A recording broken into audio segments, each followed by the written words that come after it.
Hello and welcome to another episode of Beer Man's No Bull Beer Reviews. Today I have another beer from High Branch Brewing Company out of Concord, North Carolina. This beer is called Say It Ain't So. It's a new hazy IPA that these guys just released last Saturday. This one is 6.5 ABV, and they don't put on the can what hops are in this, so we'll just have to taste it and see what we get.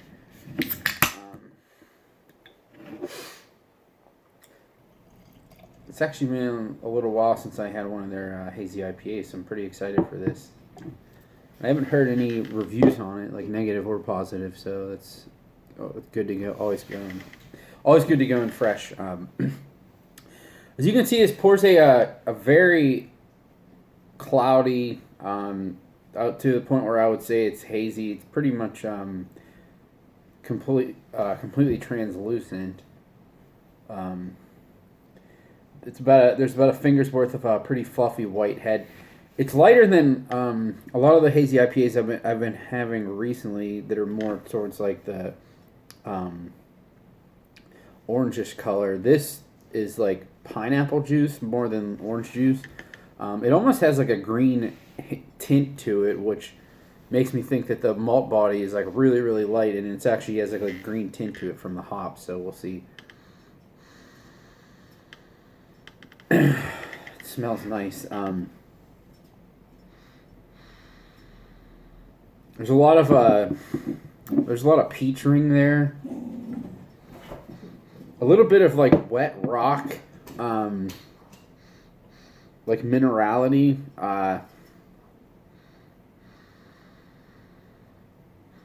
A little bit of like bitter orange peel. And some earthy dank hops. Kind of reminds me of Simcoe or Centennial. It smells really nice though.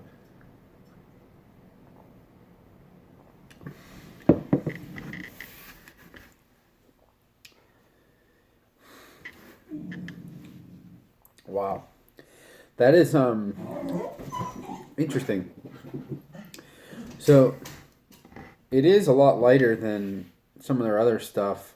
I shouldn't say a lot. That's a strong word, but it is definitely lighter than a lot of their other stuff. But I think that's to a good point.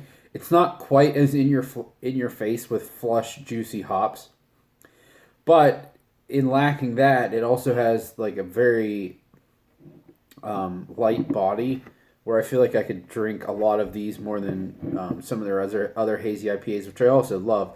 But I don't think I'd be able to drink like a 4-pack of them in one sitting because it would start to wear on me. This is the body's really, really light. You do get some Pilsner, like crackery malt there. I would say the mouthfeel is a little soft and pillowy, but not as much as some of their other things. I think that's just because of the overall how light the body is.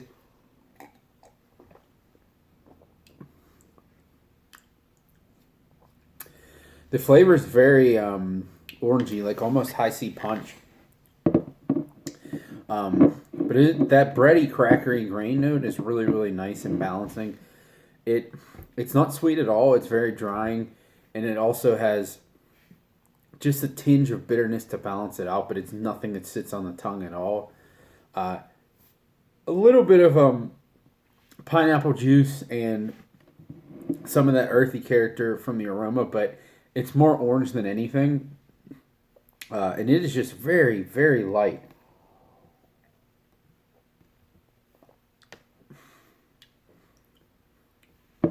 Honestly, it kind of reminds me of the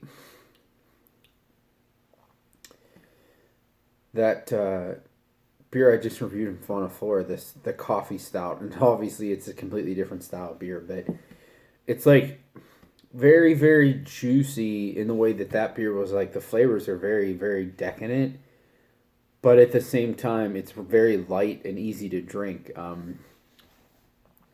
which in my opinion just makes it a great thing. I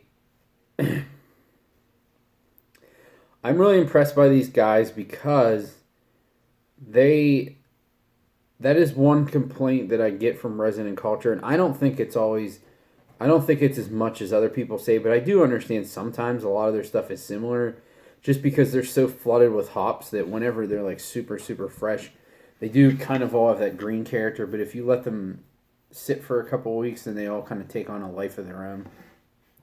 But with High Branch, like their stuff usually isn't that green when it comes out, so it's good to go on day one. Um, that also means it doesn't have quite the same shelf life, so it all depends on what you want. But I do think almost every IPA that High Branch makes is like, they might not all be different, but they're not going to make several back to back that are very similar. This might taste like one they made 6 months ago or something, but they're rotating them enough for every time I have one, I'm like, oh, this is significantly different than the last one I had, and that's all I asked for. It, you're only working with you're having similar malt base for the most part, and you're just working with a bunch of varieties of hops. So there's only so much variety that you can get out of IPAs, but they do a really good job of it. That's my complaint with some breweries. They make good IPAs, but a lot of them are really similar. The best ones are the ones that you can really truly pick out the different hops that are in it. And you might not know which one is which, but you can tell that one tastes significantly different than the other. And I will say too, I would say usually I comment on the alcohol too. I would say it's probably right in proportion with what I would expect. The mouthfeel itself is a little lighter than I would guess for 6.5, but I'm not getting like an alcohol burn, but the flavor is I feel like is appropriate for that strength. I wouldn't necessarily think that it was lighter than that based on the flavor, but the mouthfeel is really light. No, I'm trucking through this.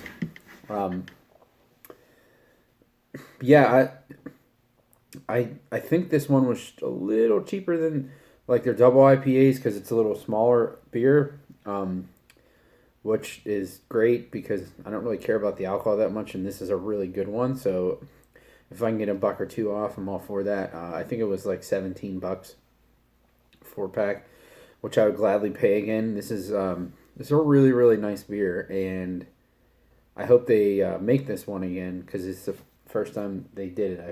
I hope they get good responses other than from just me, and they make this one again. So I think that's all I got on this one. Please like, comment, subscribe.